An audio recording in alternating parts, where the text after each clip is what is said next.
ओम श्री परमात्मने नमः। ओम नमो भगवते वासुदेवाय। आज श्रीमद् भागवत महापुराण तृतीय स्कंद के अध्याय 22 और 23 की पावन कथा में हम आज सुनेंगे देवहूति के साथ कर्दम प्रजापति का विवाह तथा कर्दम और देवहूति का विहार करना। आज के दिन हम इस पावन कथा को सुनेंगे। ओम श्री कृष्णाय नमो नमः। श्री मैत्रेय जी विदुर जी से कहते हैं, हे विदुर जी, इस प्रकार जब कर्दम जी ने मनु जी के संपूर्ण गुणों और कर्मों की श्रेष्ठता का वर्णन किया तो उन्होंने उन निर्वर्ती परायण मुनि से कुछ सकुचाकर इस प्रकार से कहा। मनु जी ने कहा, हे मुने, वेद मूर्ति भगवान ब्रह्मा ने अपने वेद में विग्रह की रक्षा करने के लिए तप, विद्या और योग से संपन्न तथा विषयों में अनासक्त आप ब्राह्मणों को अपने मुख से प्रकट किया है।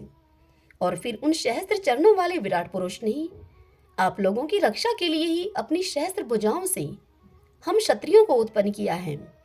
इस प्रकार ब्राह्मण उनके हृदय और क्षत्रिय उनके शरीर कहलाते हैं। अतः एक ही शरीर से संबंध होने के कारण अपनी अपनी और एक दूसरे की रक्षा करने वाले उन ब्राह्मण और क्षत्रियों की वास्तव में श्रीहरि ही रक्षा करते हैं, जो समस्त कार्य कारण रूप होकर भी वास्तव में निर्विकार हैं। आपके दर्शन मात्र से ही मेरे सारे संदेह दूर हो गए, क्योंकि आपने मेरी प्रशंसा के मिस से स्वयं ही प्रजापालन की इच्छा वाले राजा के धर्मों का बड़े प्रेम से निरूपण किया है। आपका दर्शन अजितेंद्रिय पुरुषों को बड़ा दुर्लभ है। मेरा बड़ा भाग्य है जो मुझे आपका दर्शन हुआ और मैं आपके चरणों की मंगलमय रज अपने सिर पर चढ़ा सका। मेरे भाग्योदय से ही आपने मुझे राजधर्मों की शिक्षा देकर मुझ पर महान अनुग्रह किया है और मैंने भी शुभ प्रारब्ध का उदय होने से ही आपकी पवित्र वाणी कान खोलकर सुनी है। हे मुने, इस कन्या के स्नेहवश मेरा चित्त बहुत चिंताग्रस्त हो रहा है। अतः मुझ दीन की यह प्रार्थना आप कृपा पूर्वक सुने। यह मेरी कन्या जो प्रियव्रत और उत्तानपाद की बहन है, अवस्था, शील और गुण आदि में अपने योग्य पति को पाने की इच्छा रखती है। जब से इसने नारद जी के मुख से आपके शील, विद्या, रूप, आयु और गुणों का वर्णन सुना है, तभी से यह आपको अपना पति बनाने का निश्चय कर चुकी है। हे द्विजवर, मैं बड़ी श्रद्धा से आपको यह कन्या समर्पित करता हूँ। आप इसे स्वीकार कीजिए। यह ग्रस्तोचित कार्यों के लिए सब प्रकार आपके योग्य हैं। जो भोग स्वतः प्राप्त हो जाएं, उसकी अवहेलना करना विरक्त पुरुषों को भी उचित नहीं है। फिर विषयाशक्त की तो बात ही क्या है। जो पुरुष स्वयं प्राप्त हुए भोग का निरादर करके फिर किसी कर्पण के आगे हाथ पसारता है, उस मनुष्य का बहुत फैला हुआ यश भी नष्ट हो जाता है और दूसरों के तिरस्कार से मान भंग भी होता है। हे विद्वान, मैंने सुना है कि आप विवाह करने के लिए उद्यत हैं। आपका ब्रह्मचार्य एक सीमा तक है। आप नैष्ठिक ब्रह्मचारी तो हैं नहीं, इसलिए अब आप इस कन्या को स्वीकार कीजिए। मैं इसे आपको अर्पित करता हूँ। श्री कर्दम मुनि ने स्वयंभू मनु से कहा कि ठीक है, मैं विवाह करना चाहता हूँ और आपकी कन्या का अभी किसी के साथ वाग्दान भी नहीं हुआ है, इसलिए हम दोनों का सर्वश्रेष्ठ ब्रह्मा विधि से विवाह होना उचित ही होगा। हे राजन, वेदोक्त विवाह विधि में प्रसिद्ध जो गर्भणामिते इत्यादि मंत्रों में बताया हुआ काम अर्थात संतानोत्पादन रूप मनोरथ है, वह आपकी इस कन्या के साथ हमारा संबंध होने से सफल होगा। भला जो आपकी अंग कांति से आभूषण आदि की शोभा को भी तिरस्कृत कर रही है, आपकी उस कन्या का कौन अनादर करेगा? उसका तो सभी आदर करेंगे। एक बार यह अपने महल की छत पर गेंद खेल रही थी। गेंद के पीछे इधर उधर दौड़ने के कारण इसके नेत्र चंचल हो रहे थे तथा इसके पैरों के पाजे मधुर झनकार करते जाते थे। उस समय इस कन्या को देखकर विश्वावसु गंधर्व मोहवश अचेत होकर अपने विमान से गिर पड़ा था। वही इस समय यहाँ स्वयं आकर प्रार्थना कर रही है। ऐसी अवस्था में कौन समझदार पुरुष इसे स्वीकार नहीं करेगा? हे महाराज, यह तो साक्षात श्री स्वयंभू मनु की दुलारी कन्या और उत्तानपाद की प्यारी बहन है तथा यह रमणियों में रतन के समान है। जिन लोगों ने कभी श्री लक्ष्मी जी के चरणों की उपासना नहीं की है, उन्हें तो इसका दर्शन भी नहीं हो सकता। अतः मैं आपकी इस साध्वी कन्या को अवश्य स्वीकार करूंगा, किंतु एक शर्त के साथ। जब तक इसकी संतान न हो जाएगी तब तक मैं गृहस्थ धर्म के अनुसार इसके साथ रहूंगा। उसके बाद भगवान के बताए हुए संन्यास प्रधान, हिंसा रहित, शम दम आदि धर्मों को ही अधिक महत्व दूंगा, जिनसे इस विचित्र जगत की उत्पत्ति हुई है, जिनमें यह लीन हो जाता है और जिनके आश्रय से यह स्थित है। मुझे तो वे प्रजापतियों के भी पति भगवान श्री अनंत ही सबसे अधिक मान्य हैं। मैत्रेय जी विदुर जी से कहते हैं, हे प्रचंड धनुर्धर विदुर जी, कर्दम जी केवल इतना ही कह सके। फिर वे हृदय में भगवान कमलनाभ का ध्यान करते हुए मौन हो गए। उस समय उनके मंद हास्य युक्त मुख कमल को देखकर देवहूति का चित्त लुभा गया। मनु जी ने देखा कि इस संबंध में महारानी शत्रुपा और राजकुमारी की स्पष्ट अनुमति है, अतः उन्होंने अनेक गुणों से संपन्न कर्दम जी को उन्हीं के समान गुणवती कन्या का प्रसन्नता पूर्वक दान कर दिया। महारानी शत्रुपा ने भी बेटी और दामाद को बड़े प्रेम पूर्वक बहुत से बहुमूल्य वस्त्र, आभूषण और गृहस्थोचित पात्र आदि दहेज में दिए। इस प्रकार सुयोग्य वर को अपनी कन्या देकर महाराज मनु निश्चिंत हो गए। तत्पश्चात महाराज चलते समय उसका वियोग सह न सकने के कारण उन्होंने उत्कंठावश विह्वल चित होकर उसे अपनी छाती से चिपटा लिया और बेटी बेटी कहकर रोने लगे। उनकी आंखों से आंसुओं की झड़ी लग गई और उनसे उन्होंने देवहूति के सिर के सारे बाल भिगो दिए। फिर वे मुनिवर कर्दम से पूछकर उनकी आज्ञा लेकर रानी के सहित रथ पर सवार हुए और अपने सेवकों के सहित ऋषिकुल सेवित सरस्वती नदी के दोनों तीरों पर मुनियों के आश्रमों को देखते हुए अपनी राजधानी में चले आए। जब ब्रह्मावर्त की प्रजा को यह समाचार मिला कि उसके स्वामी आ रहे हैं, तब वह अत्यंत आनंदित होकर स्तुति, गीत एवं बाजे गाजे के साथ अगवानी करने के लिए ब्रह्मावर्त की राजधानी से बाहर आई। सब प्रकार की संपदाओं से युक्त बहिष्मती नगरी मनु जी की राजधानी थी, जहां पृथ्वी को रसातल से ले आने के पश्चात शरीर कंपाते समय श्री वराह भगवान के रोम झड़कर गिरे थे। वे रोम ही निरंतर हरे भरे रहने के कारण कुश और कास हुए, जिनके द्वारा मुनियों ने यज्ञ में विघ्न डालने वाले दैत्यों का तिरस्कार करके भगवान यज्ञ पुरुष की यज्ञों के द्वारा आराधना की है। महाराज मनु ने भी श्री वराह भगवान से भूमि रूप निवास स्थान प्राप्त होने पर इसी स्थान में कुश और कास की ब्रही अर्थात चटाई बिछाकर श्री यज्ञ भगवान की पूजा की थी। जिस बहिष्मतीपुरी में मनु जी निवास करते थे, उसमें पहुंचकर उन्होंने अपने त्रिताप नाशक भवन में प्रवेश किया। वहां अपनी भार्या और संतति के सहित वे धर्म, अर्थ और मोक्ष के अनुकूल भोगों को भोगने लगे। प्रातः काल होने पर गंधर्वगण अपनी स्त्रियों के सहित उनका गुणगान करते थे, किंतु मनु जी उसमें आसक्त न होकर प्रेम पूर्ण हृदय से श्री हरि की कथाएं ही सुना करते थे। वे इच्छा अनुसार भोगों का निर्माण करने में कुशल थे, किंतु मननशील और भगवत परायण होने के कारण भोग उन्हें किंचित भी विचलित नहीं कर पाते थे। भगवान विष्णु की कथाओं का श्रवण, ध्यान, रचना और निरूपण करते रहने के कारण उनके मनवंतर को व्यतीत करने वाले क्षण कभी व्यर्थ नहीं जाते थे। इस प्रकार अपनी जागृत आदि तीनों अवस्थाओं अथवा तीनों गुणों को अभिभूत करके उन्होंने भगवान वासुदेव की कथा प्रसंग में अपने मनवंतर के 71 चतुर्युग पूरे कर दिए। हे व्यास नंदन विदुर जी, जो पुरुष श्री हरि के आश्रित रहता है, उसे शारीरिक, मानसिक, दैविक, मानुषिक अथवा भौतिक दुख किस प्रकार कष्ट पहुंचा सकते हैं भला। मनु जी निरंतर समस्त प्राणियों के हित में लगे रहते थे। मुनियों के पूछने पर उन्होंने मनुष्यों के तथा समस्त वर्ण और आश्रमों के अनेक प्रकार के मंगलमय धर्मों का भी वर्णन किया, अर्थात तो मनु संहिता के रूप में अब भी उपलब्ध है। जगत के सर्वप्रथम सम्राट महाराज मनु वास्तव में कीर्तन के योग्य थे। यह मैंने उनके अद्भुत चरित्र का वर्णन किया है। अब उनकी कन्या देवहूति का प्रभाव सुनो। ओम नमो नारायण, ओम नमो नारायण। श्री मैत्रेय जी ने विदुर जी से कहा, हे विदुर जी, माता पिता के चले जाने पर पति के अभिप्राय को समझ लेने में कुशल साध्वी देवहूति कर्दम जी की प्रतिदिन प्रेम पूर्वक सेवा करने लगी, ठीक उसी तरह जैसे कि श्री पार्वती जी भगवान शंकर की सेवा करती हैं। उसने काम वासना, दंभ, द्वेष, लोभ, पाप और मद का त्याग करके बड़ी सावधानी और लगन के साथ सेवा में तत्पर रहकर विश्वास, पवित्रता, गौरव, संयम, शुश्रूषा, प्रेम और मधुर भाषण आदि गुणों से अपने परम तेजस्वी पतिदेव को संतुष्ट कर लिया। देवहूति समझती थी कि मेरे पतिदेव दैव से भी बढ़कर हैं, इसलिए वह उनसे बड़ी बड़ी आशाएं रखकर उनकी सेवा में लगी रहती थी। इस प्रकार बहुत दिनों तक अपना अनुवर्तन करने वाली उस मनुपुत्री को व्रत आदि का पालन करने से दुर्बल हुई देखकर देव ऋषि श्रेष्ठ कर्दम को दयावश कुछ खेद हुआ और उन्होंने उससे प्रेम गदगद वाणी में इस प्रकार से कहा।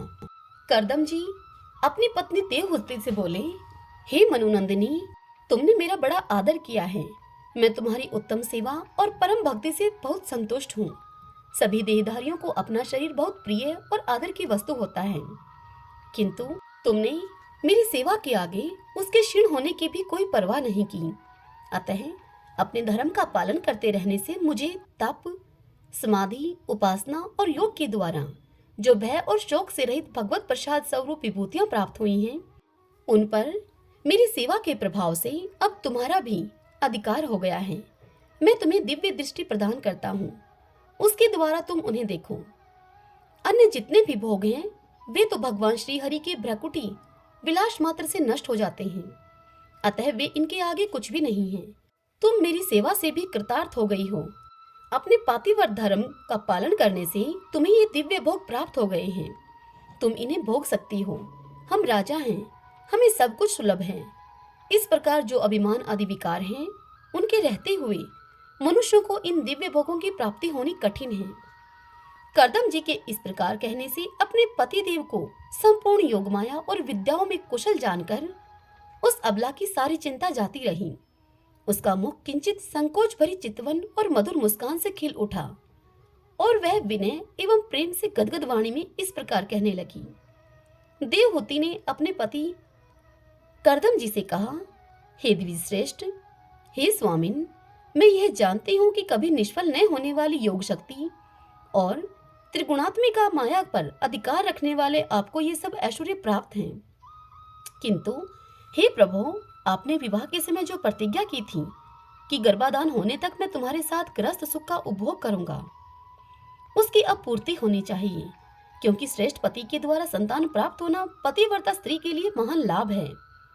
हम दोनों के समागम के लिए शास्त्र के अनुसार जो कर्तव्य हो, अब आप उसका उपदेश दीजिए और उबटन, गंध, भोजन आदि उपयोगी सामग्रियां भी जुटा दीजिए, जिससे कि मिलन की इच्छा से अत्यंत दीन दुर्बल हुआ मेरा यह शरीर आपके अंग संग के योग्य हो जाए, क्योंकि आपकी ही बढ़ाई हुई काम वेदना से मैं पीड़ित हो रही हूँ।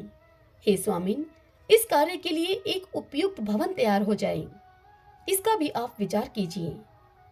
मैत्रेय जी विदुर जी से कहते हैं कि हे विदुर जी, कर्दम मुनि ने अपनी प्रिया की इच्छा पूर्ण करने के लिए उसी समय योग में स्थित होकर एक विमान रचा, जो इच्छा अनुसार सर्वत्र जा सकता था।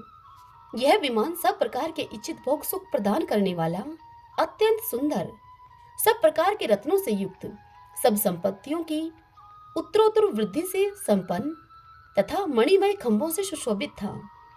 वह सभी ऋतुओं में सुखदायक था और उसमें जहां तहां सब प्रकार की दिव्य सामग्रियां रखी हुई थी तथा उसे चित्र विचित्र रेशमी झंडियों और पताकाओं से खूब सजाया गया था, जिन पर भ्रमर गण मधुर गुंजार कर रहे थे। ऐसे रंग बिरंगे पुष्पों की मालाओं से तथा अनेक प्रकार के सूती और रेशमी वस्त्रों से वह अत्यंत शोभायमान हो रहा था। एक के ऊपर एक बनाए हुए कमरों में अलग अलग रखी हुई शैया, पलंग, पंखे और आसनों के कारण वह बड़ा सुंदर जान पड़ता था। जहां तहां दीवारों में की हुई शिल्प रचना से उसकी अपूर्व शोभा हो रही थी। उसमें पन्ने का फर्श था और बैठने के लिए मूंगे की वेदियां बनाई गई थीं। मूंगे की ही देहलियां थीं। उसके द्वार में हीरे के कुआड़ थे तथा इंद्रनील मणि के शिखरों पर सोने के कलश रखे हुए थे। उसकी हीरे की दीवारों में बढ़िया लाल जड़े हुए थे, जो ऐसे जान पड़ते थे कि मानो विमान की आंखें हों, तथा उसे रंग बिरंगे चंदोवे और बहुमूल्य सुनहरी बंधनवारों से सजाया गया था। उस विमान में जहां तहां कृत्रिम हंस और कबूतर आदि पक्षी बनाए गए थे, जो बिल्कुल सजीव से मालूम होते थे। उन्हें अपना सजातीय समझकर बहुत से हंस और कबूतर उनके पास बैठ बैठकर अपनी बोली बोलते थे। उसमें सुविधा के अनुसार क्रीड़ास्थली, शयन ग्रह, बैठक, आंगन और चौक आदि बनाए गए थे, जिनके कारण वह विमान स्वयं करदम जी को भी विस्मित सा कर रहा था। ऐसे सुंदर घर को भी जब देवहूति ने प्रसन्न चित्त से नहीं देखा, तो सबके आंतरिक भाव को परख लेने वाले करदम जी ने स्वयं ही उनसे कहा, हे भीरू, तुम इस बिंदु सरोवर में स्नान करके विमान पर चढ़ जाओ। यह विष्णु भगवान का रचा हुआ तीर्थ मनुष्यों को सभी कामनाओं की पूर्ति कराने वाला है। कमल लोचना देवहूति ने अपने पति की इस बात को मानकर सरस्वती के पवित्र जल से भरे हुए उस सरोवर में प्रवेश किया। उस समय वह बड़ी मैली कुचैली साड़ी पहने हुए थी। उसके सिर के बाल चिपक जाने से उनमें लटें पड़ गई थीं। शरीर में मैल जम गया था तथा स्तन कांतिहीन हो गए थे। सरोवर में गोता लगाने पर उसने उसके भीतर एक महल में 1000 कन्याएं देखी। वे सभी किशोर अवस्था की थीं और उनके शरीर से कमल की सी गंध आती थी। देवहूति को देखते ही वे सब स्त्रियां सहसा खड़ी हो गईं और हाथ जोड़कर उससे कहने लगी कि हम आपकी दासियां हैं, हमें आप आज्ञा दीजिए, आपकी क्या सेवा करें। हे विदुर जी, तब स्वामिनी को सम्मान देने वाली उन रमणियों ने बहुमूल्य मसालों तथा गंध आदि से मिश्रित जल के द्वारा मनस्विनी देवहूति को स्नान कराया तथा उसे 2 नवीन और निर्मल वस्त्र पहनने के लिए दिए। फिर उन्होंने ये बहुत मूल्य के बड़े वस्त्र और कांतिमान आभूषण, सर्वगुण संपन्न भोजन और पीने के लिए अमृत के समान स्वादिष्ट आशव प्रस्तुत किए। अब देवहूति ने दर्पण में अपना प्रतिबिंब देखा तो उसे मालूम हुआ कि वह भांति भांति के सुगंधित फूलों के हार से विभूषित है, स्वच्छ वस्त्र धारण किए हुए हैं। उसका शरीर भी निर्मल और कांतिमान हो गया है तथा उन कन्याओं ने बड़े आदर पूर्वक उसका मांगलिक श्रृंगार किया है। उसे सिर से स्नान कराया गया है। स्नान के पश्चात अंग अंग में सब प्रकार के आभूषण सजाए गए हैं तथा उसके गले में हार हुमेल, हाथों में कंगन और पैरों में छमछमाते हुए सोने के पाजेब सुशोभित हैं। कमर में पड़ी हुई सोने की रतन जटित करधनी से, बहुमूल्य मणियों के हार से और अंग अंग में लगे हुए कुमकुम आदि मंगल द्रव्यों से उसकी अपूर्व शोभा हो रही है। उसका मुख सुंदर दंतावली, मनोहर पोहे, कमल की कली से सप्रधा रखने वाली प्रेम कटाक्ष में सुंदर नेत्र और नीली अलकावली से बड़ा ही सुंदर जान पड़ता है। हे विदुर जी, जब देवहूति ने अपने प्रिय पतिदेव का स्मरण किया तो अपने ही सहेलियों के सहित वहीं पाया जहां प्रजापति करदम जी विराजमान थे। उस समय अपने कुछ सहस्त्र स्त्रियों के सहित अपने प्राणनाथ के सामने देखकर और इसे उनके योग का प्रभाव समझकर देवहूति को बड़ा विस्मय हुआ। हे शत्रु विजय विदुर जी, जब करदम जी ने देखा कि देवहूति का शरीर स्नान करने से अत्यंत निर्मल हो गया है और विवाह काल से पूर्व उसका जैसा रूप था, उसी रूप को पाकर वह अपूर्व शोभा से संपन्न हो गई है। उसका सुंदर वक्षस्थल चोली से ढका हुआ है। हजारों विद्याधरियां उसकी सेवा में लगी हुई हैं तथा उसके शरीर पर बढ़िया बढ़िया वस्त्र शोभा पा रहे हैं। तब उन्होंने बड़े प्रेम से उसे विमान पर चढ़ाया। उस समय अपनी प्रिया के प्रति अनुरक्त होने पर भी करदम जी की महिमा अर्थात मन और इंद्रियों पर प्रभुता कम नहीं हुई। विद्याधरियां उनके शरीर की सेवा कर रही थीं। खिले हुए कुमुद के फूलों से श्रृंगार करके अत्यंत सुंदर बने हुए वे विमान पर इस प्रकार शोभा पा रहे थे मानो आकाश में तारागण से घिरे हुए चंद्रदेव विराजमान हो। उस विमान पर निवास करके उन्होंने दीर्घ काल तक कुबेर जी के समान मेरु पर्वत की घाटियों में विहार किया। ये घाटियां 8 लोकपालों की विहार भूमि हैं। उनमें कामदेव को बढ़ाने वाली शीतल मंद सुगंध वायु चलकर इनकी कमनीय शोभा का विस्तार करती हैं तथा श्री गंगा जी के स्वर्गलोक से गिरने की मंगलमय ध्वनि निरंतर गूंजती रहती है। उस समय भी दिव्य विद्याधरियों का समुदाय उनकी सेवा में उपस्थित था और सिद्धगण वंदना किया करते थे।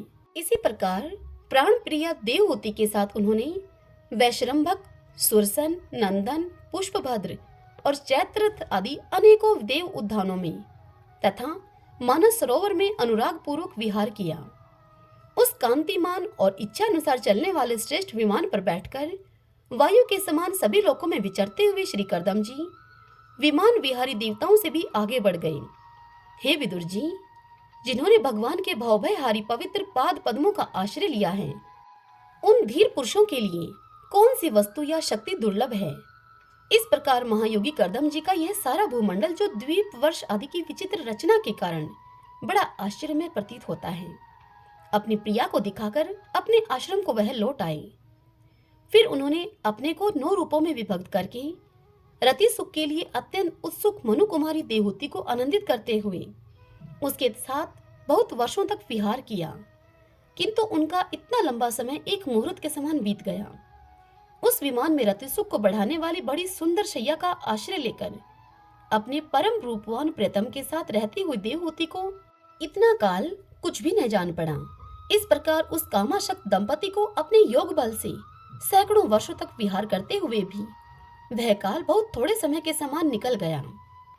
आत्मज्ञानी करदम जी सब प्रकार के संकल्पों को जानते थे, अतः देवहूति को संतान प्राप्ति के लिए उत्सुक देखकर तथा भगवान के आदेशों को स्मरण करके उन्होंने अपने स्वरूप के 9 विभाग किए तथा कन्याओं की उत्पत्ति के लिए एकाग्रचित्त से अर्धांग रूप में अपनी पत्नी की भावना करते हुए उसके गर्भ में वीर्य स्थापित किया। इससे देवहूति के एक साथ ही 9 कन्याएं पैदा हुई। वे सभी सर्वांग सुंदरी थीं और उनके शरीर से लाल कमल की सी सुगंध निकलती थी। इसी समय शुद्ध स्वभाव वाली सती देवहूति ने देखा कि पूर्व प्रतिज्ञा के अनुसार उसके पतिदेव सन्यास आश्रम ग्रहण करके वन को जाना चाहते हैं। तब उसने अपने आंसुओं को रोककर ऊपर से मुस्कुराते हुए व्याकुल एवं संतप्त हृदय से धीरे धीरे अति मधुर वाणी में कहा। उस समय वह सिर नीचा किए हुए अपने नख मणिमंडित चरण कमल से पृथ्वी को कुरेद रही थी। देवहूति ने कहा, हे भगवान, आपने जो कुछ प्रतिज्ञा की थी वह सब तो पूर्णतः निभा दी, तो भी मैं आपकी शरणागत हूँ, अतः आप मुझे अभयदान और दीजिए। हे ब्राह्मण, इन कन्याओं के लिए योग्य वर खोजने पड़ेंगे और आपके वन को चले जाने के बाद मेरे जन्म मरण रूप शोक को दूर करने के लिए भी कोई होना चाहिए। हे प्रभु, अब तक परमात्मा से विमुख रहकर मेरा जो समय इंद्रिय सुख भोगने में बीता है, मेरा वह समय तो निरर्थक ही गया। आपके परम प्रभाव को न जानने के कारण ही मैंने इंद्रियों के विषयों में आसक्त रहकर आपसे अनुराग किया, तथापि यह भी मेरे संसार भय को दूर करने वाला ही होना चाहिए। अज्ञानवश असत पुरुषों के साथ किया हुआ जो संग संसार बंधन का कारण होता है, वही सत्पुरुषों के साथ किए जाने पर असंगता प्रदान करता है। संसार में जिस पुरुष के कर्मों से न तो धर्म का संपादन होता है, न वैराग्य उत्पन्न होता है और न भगवान की सेवा ही संपन्न होती है, वह पुरुष तो जीते हुए भी मुर्दे के समान है। अवश्य ही मैं भगवान की माया से बहुत ठगी गई हूँ, जो आप जैसे मुक्तिदाता पतिदेव को पाकर भी मैंने संसार बंधन से छूटने की इच्छा नहीं की। हरि ओम तत्सत। ओम नमो नारायण। ओम नमो नारायण। भगतजनों, आज की यह कथा यही समाप्त होती है। कल की कथा में हम सुनेंगे श्री कपिल देव जी का जन्म तथा देवहूति का प्रश्न और भगवान कपिल के द्वारा भक्ति योग की महिमा का वर्णन। कल के पावन दिन हम इस कथा को सुनेंगे। जय श्री कृष्णा। राधे राधे।